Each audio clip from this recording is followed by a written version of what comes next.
vou discutir com vocês um exercício.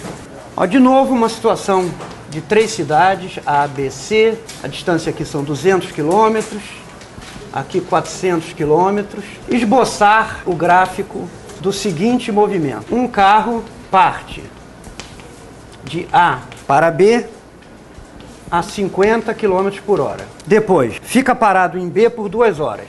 Parte de B para C a 100 km por hora. Depois, fica parado em C por 4 horas. E, finalmente, parte de C para A 80 km por hora.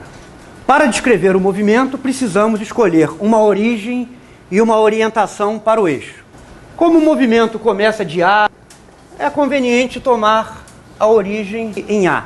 E vamos escolher, como o movimento parte de A inicialmente, de A para B, etc., então também é vantajoso orientar o eixo para a direita. Então vamos tentar aqui, ó, fazer um esboço do gráfico da posição versus tempo. Então vamos tentar esboçar esse gráfico. Olha só, o que está dito ali? Ó?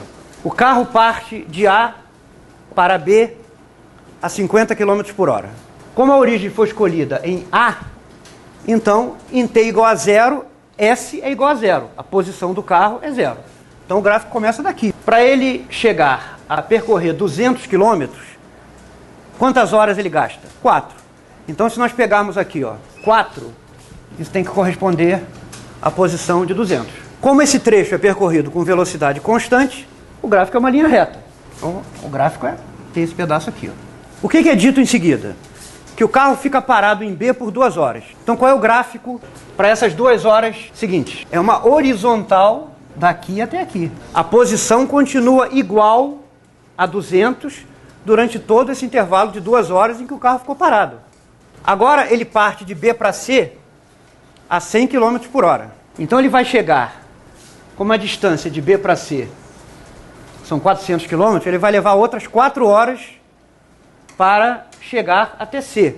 Vai chegar na posição 200 mais 400, 600. 600 está aqui, ó. 4 horas depois. Depois, ele fica parado por 4 horas em C. Então, ó, nesse intervalo aqui, é de novo uma linha horizontal. A posição permanece igual a 600. O carro está parado em C. E depois, o carro parte no sentido de C para a 80 km por hora. Como é que deve ser a parte final desse gráfico aí? Se o carro parte de C para A, o que está acontecendo com a posição do carro à medida que ele está se aproximando de A? Diminuindo. Depois, como está 80 km por hora, 8 vezes 5, 400. Então, depois de 5 está aqui, ó, 5 km a contar da partida, ele terá se deslocado 400 km para a esquerda. Ou seja, está passando exatamente por B, então ele está na posição 200. Então esse gráfico, em algum lugar vai cortar aqui, que vai ser onde ele vai passar de novo pela origem. Então esse é um esboço do gráfico da posição como função do tempo para um movimento desse tipo aqui. Ó. A posição do carro quando parte de C é 200 mais 400, 600 km. E vai diminuindo de tal maneira que, por exemplo, 2, 4, 5 horas depois, o carro está a 400 km mais perto da origem. Então ele está na posição 200. Então isso aqui deve passar pela posição 200.